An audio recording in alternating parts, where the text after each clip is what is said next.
Well, if my calculations are correct, I believe, of course, they've been a varied length,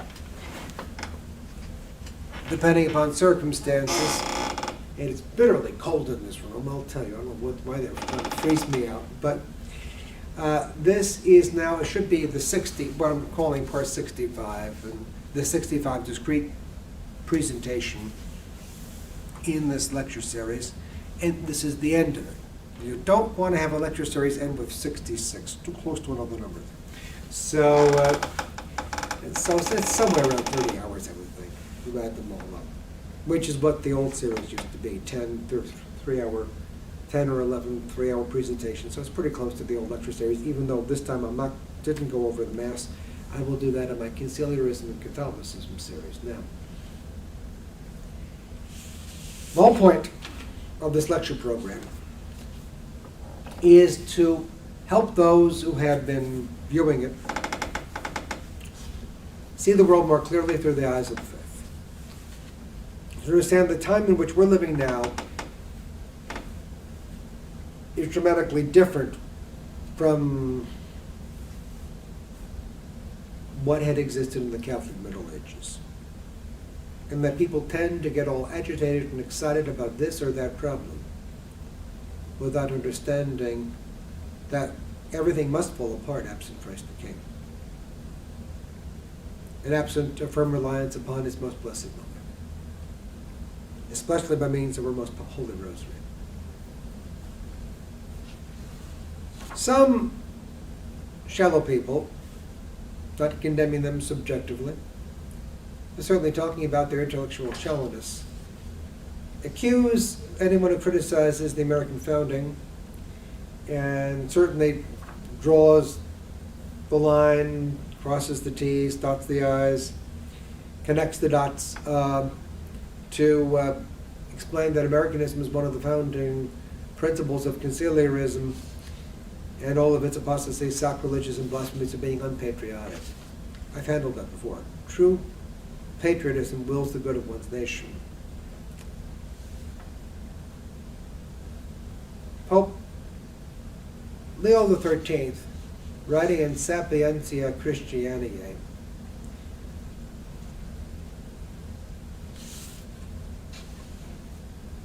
in several passages I just want to go over with you, explained to us, called us to arms, if you will, on our duties in this regard. Our duties to see the world clearly through the eyes of the true faith and what authentic patriotism is. Now this is January 10th, 1890, within the octave of the Epiphany. The very times in which we live are warning us to seek remedies there where alone there are to be found, namely by reestablishing in the family circle and throughout the whole range of society the doctrines and practices of the Christian religion, meaning Catholicism. In this lies the sole means of freeing us from the ills now weighing us down, of forestalling the dangers now threatening the world. For the accomplishment of this end, venerable brethren, we must bring to bear all the activity and diligence that lie within our power. You're speaking to the world's bishops.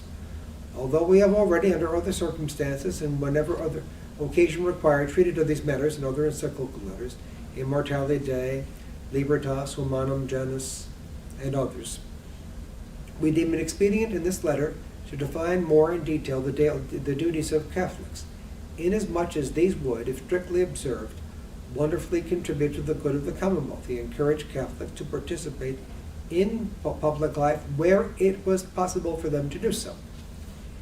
We have fallen upon times when a violent and well-nigh daily battle is being fought against matters of the highest moment, a battle in which it is hard not to be sometimes deceived. Many people, many Catholics are deceived by the naturalism of the left, or the false opposite of the left, and the false opposite of the right, both of which agree. The Incarnation is a matter of complete indifference to social order and personal order. It is not hard to be sometimes deceived, not to go astray, and for many not to lose heart. So many Catholics today have lost heart. It behoves us, venerable brethren, to warn, instruct, and exhort each of the faithful with an earnestness befitting the occasion, that none may abandon the way of truth. It cannot be doubted, Pope Leo XIII noted, Sapientia Christianae, January 10th, 1890.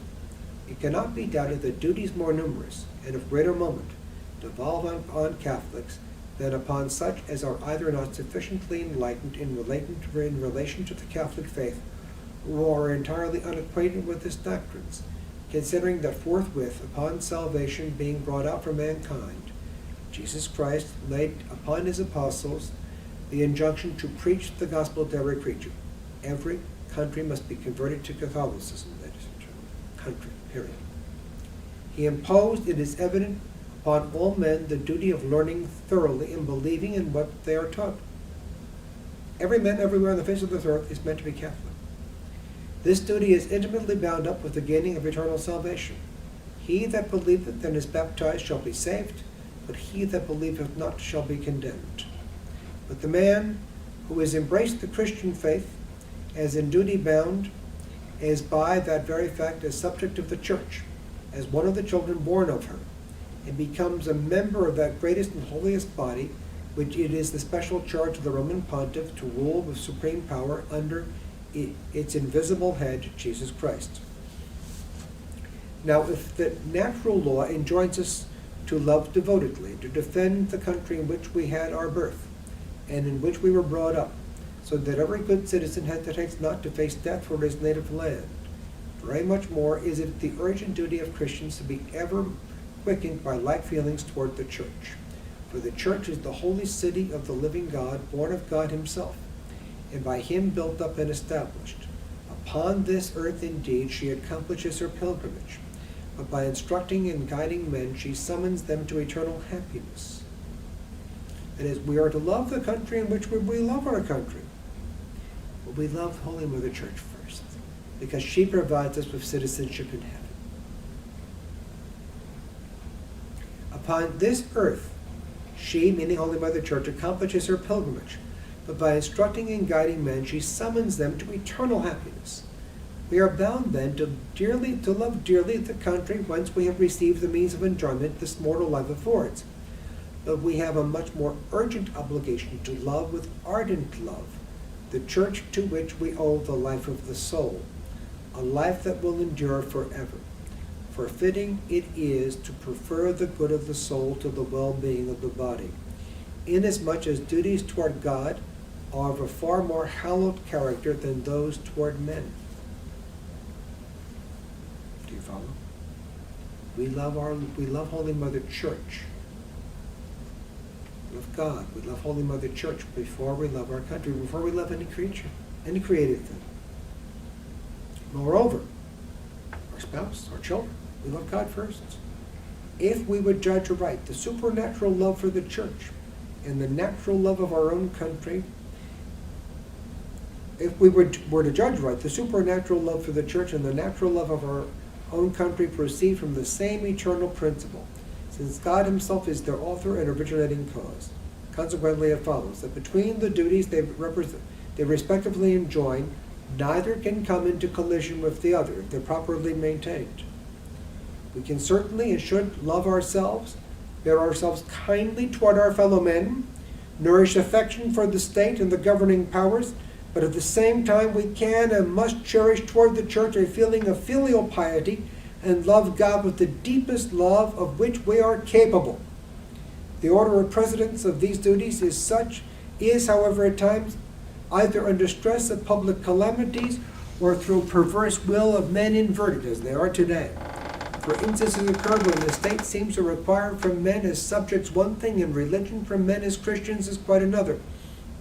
In this reality, without any other ground than that the rulers of the state either hold the sacred power of the Church of no account or endeavor to subject it to their own will.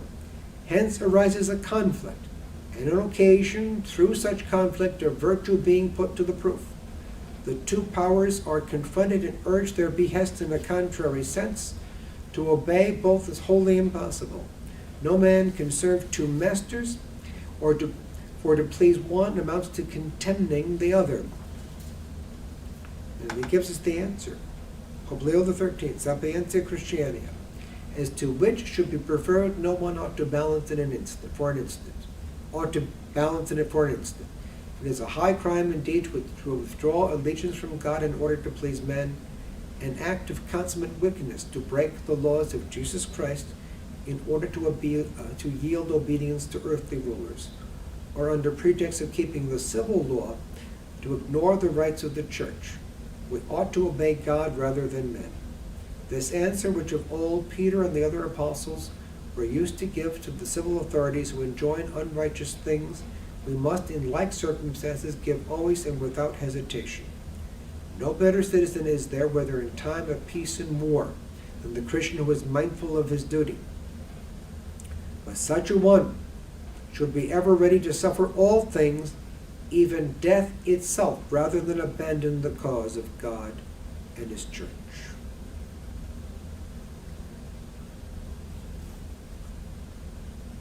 If ever a conflict between church and state, as exists today, we don't say we can't impose our morality upon others. It's what the law demands. It's what the people want. The people didn't create themselves. They didn't create the world. They are subordinate to the law of God as we are, the people. Civil rulers and everyone in the country have an obligation to subordinate all that pertains to this pursuit of the common temporal good to the pursuit of man's last end, and they can do nothing which in any way interferes with man's last end and to promote grievous sin under cover of public law. We have the obligation to oppose them.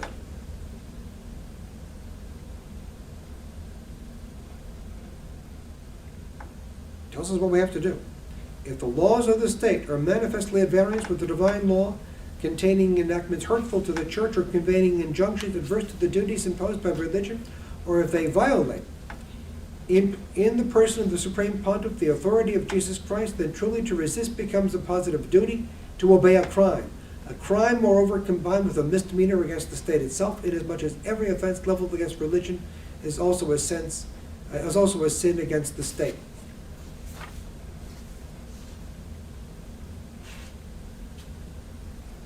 That is, those who offend the divine law and follow the state when they command that which is opposed to the divine law are also injuring the welfare of the state. They're injuring the welfare of the common temporal good.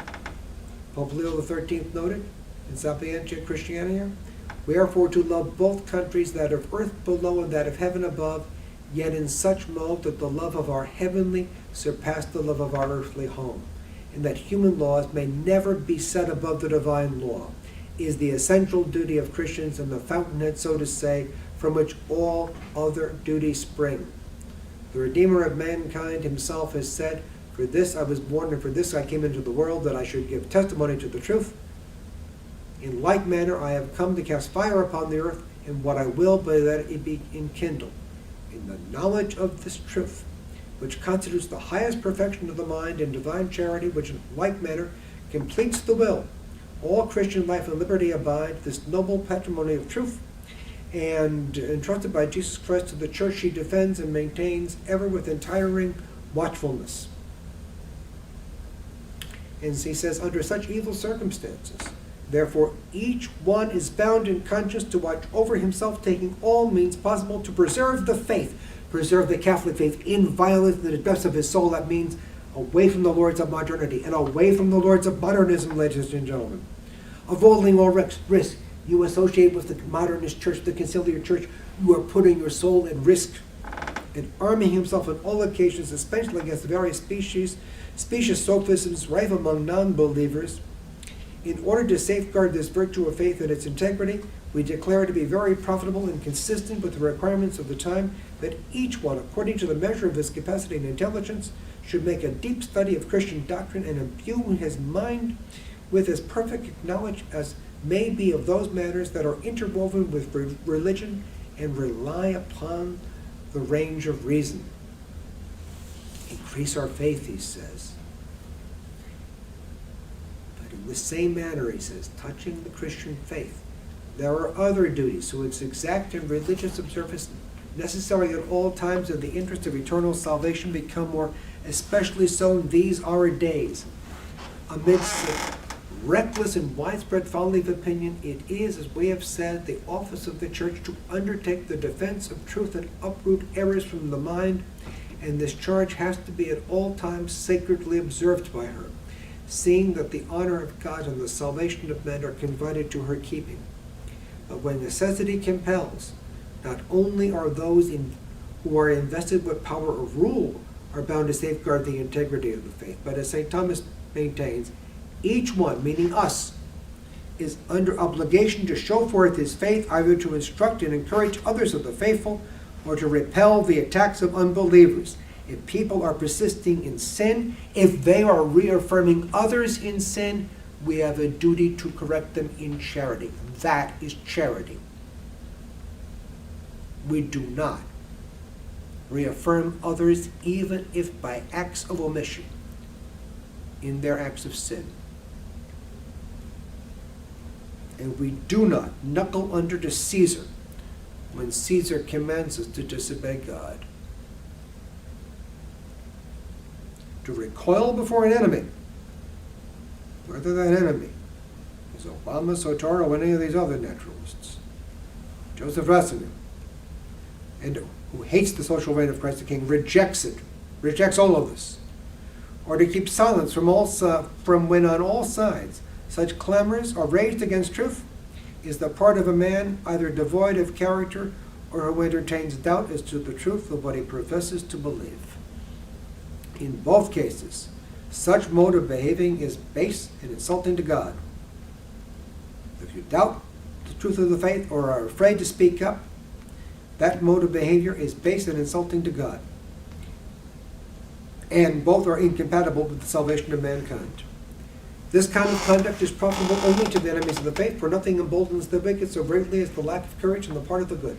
Moreover, want of vigor on the part of Christians is so much the more blameworthy, as not seldom little would be needed on their part to bring to naught false charges and refute erroneous opinions. That is, truth resonates. Sometimes all you have to do is put it out there, and people respond. Sometimes they don't. After all, no one can be prevented from putting forth that strength of soul which is the characteristic of true Christians. If very frequently, by such display of courage, our enemies lose heart and their designs are thwarted. Christians are, moreover, born for combat, whereas the greater their vehemence, the more assured God aiding the triumph. Have confidence, I have overcome the world. Nor is there any ground for alleging that Jesus Christ, the guardian and champion of the Church, needs not in any manner the help of men. Power is certainly not wanting to him, but in his loving kindness he would assign to us a share in obtaining and applying the fruits of salvation procured through his grace. And here you go, folks. Here's your call to arms. The chief elements of this duty consist in professing openly and unflinchingly the Catholic doctrine and in propagating it to the utmost of our power. Do you have any questions? For as is often said, he went on to say, with the greatest truth, there is nothing so hurtful to Christian wisdom as it should not be known, since it possesses, when loyally received, inherent power to drive away error. So soon as Catholic truth is apprehended by a simple and unprejudiced soul, reason yields assent. He explains it is our obligation to seek to defend the truth, no matter what might befall us as a consequence. We have an obligation to defend what we know to be true.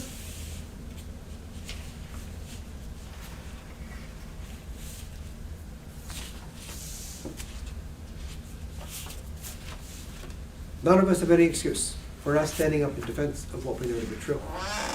Pope Pius XI, in his great encyclical letter on the social kingship of our Lord, Quas Primus, passage from which I have temporarily misplaced, but I have read it to you before, I believe.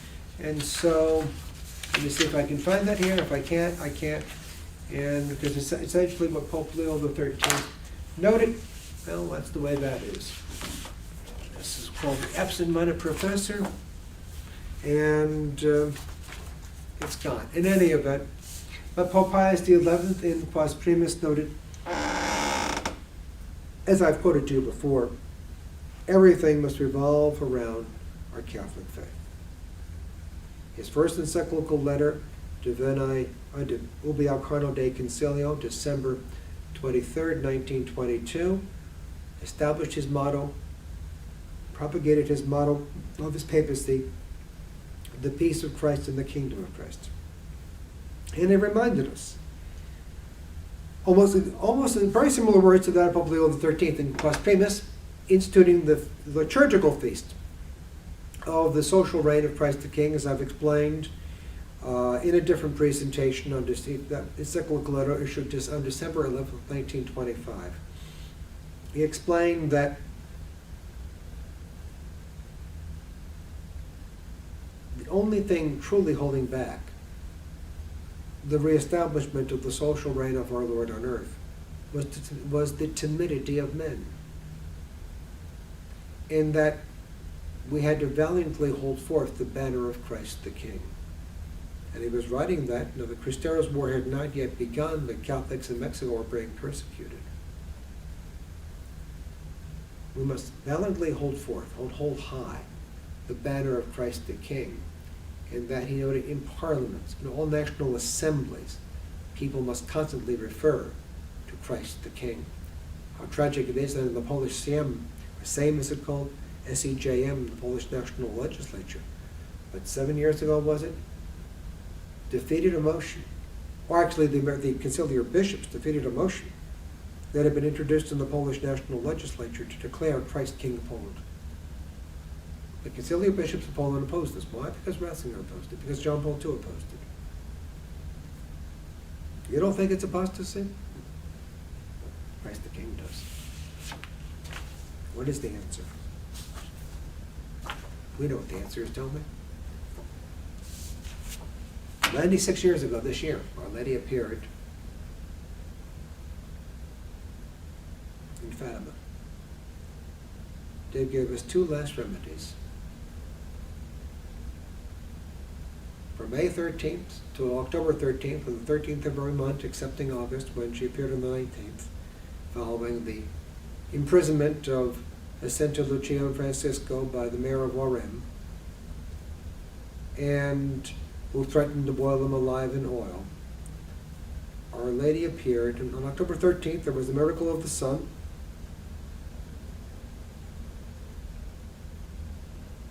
And she appeared as Our Lady of Mount Carmel. She urged the seers to pray the Holy Rosary, and us to pray the Most Holy Rosary, to be devoted, as she said in July, to her Immaculate Heart.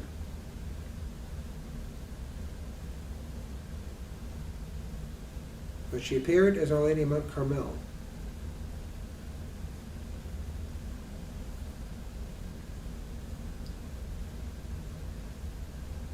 The shield of the brown scapular. And the weapon of her most holy rosary.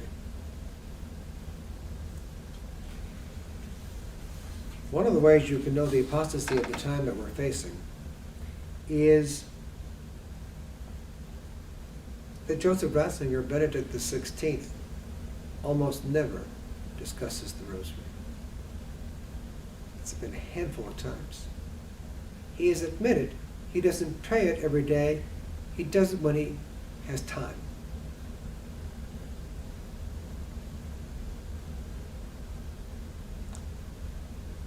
John Paul II mentioned it more when he destroyed it with the Luminous Mistress.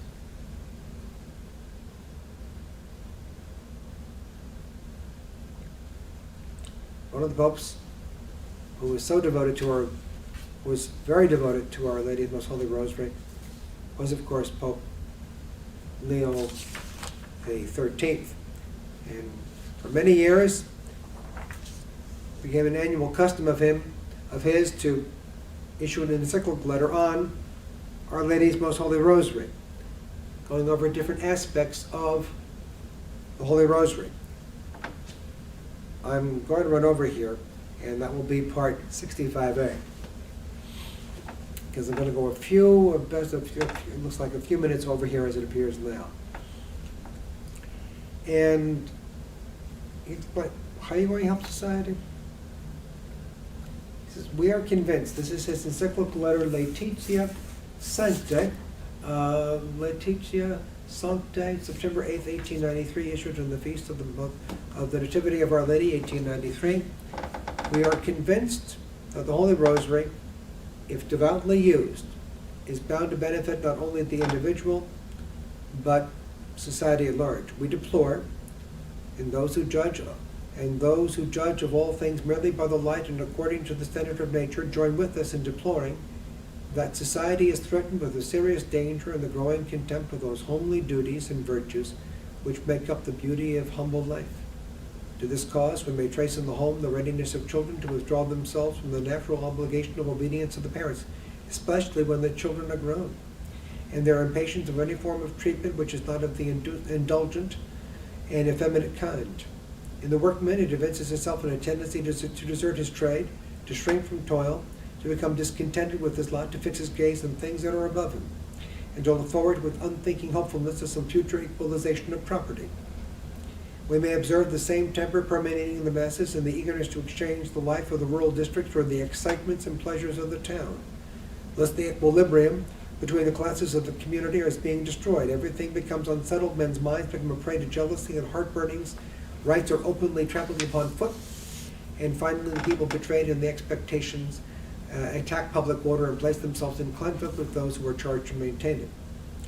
And he says, for evil such as these, let us seek a remedy in the Rosary, which consists in a fixed order of prayer combined with devout meditation of the life of Christ and his Blessed Mother. And he said the third evil for which a remedy is needed is one in which is chiefly characteristic of the times in which we live. Men in former ages, although they loved the world and loved it far too well, did not usually aggravate their sinful attachment to the things of earth by a contempt of the things of heaven. Even the right-thinking portion of the pagan world recognized that this life was not a home but a dwelling place, not our destination, but a stage in the journey. The men of our day, albeit they've had the advantages of Christian instruction, pursue the false goods of this world in such wise that the thought of their true fatherland, of enduring happiness, is not only set aside, but to their shame it be said, banished from and entirely erased from their memory. Notwithstanding the warnings of St. Paul, we have not here a lasting city, but we seek one which is to come. Does not that describe the world in which we live today, nearly 120 years later, ladies and gentlemen? He said that men of carnal mind who love nothing but themselves allow their thoughts to grovel upon things of earth until they are unable to lift them up to that which is higher. For far from using the goods of time as a help toward securing those which are eternal, they lose sight altogether of the world which is to come and sink to the lowest depths of degradation. We may doubt if God could inflict upon man a more terrible punishment than to allow him to waste his whole life in the pursuit of earthly pleasures and in forgetfulness of the happiness which alone lasts forever. And the remedy, obviously, is Our Lady's Most Holy Rosary. We know, as Our Lady has promised us, that there will be the triumph of her sorrowful and immaculate heart. Do not be discouraged in the times in which we live, about the times in which we live. God has willed us to be alive in these circumstances. He has known from all eternity that we would be living in these circumstances. And the graces he won for us on Calvary, and that flow into our souls through the loving hands of Our Lady, she who is the mediatrix of all graces, will help us understand that there's work for us to do. There's no need to live in fear. Turn off the television. You don't need to have constant news. Agitation. So what? The debt ceiling. This crisis, that, all of these manufactured crises. So what? I get emails from people who I don't answer. There's no convincing them. Apoplectic emails. This thing's happened, that thing's happened. Huh? Pray another rosary. There's no stopping this. This is a chastisement. The sooner we recognize, it doesn't mean we blithely accept. We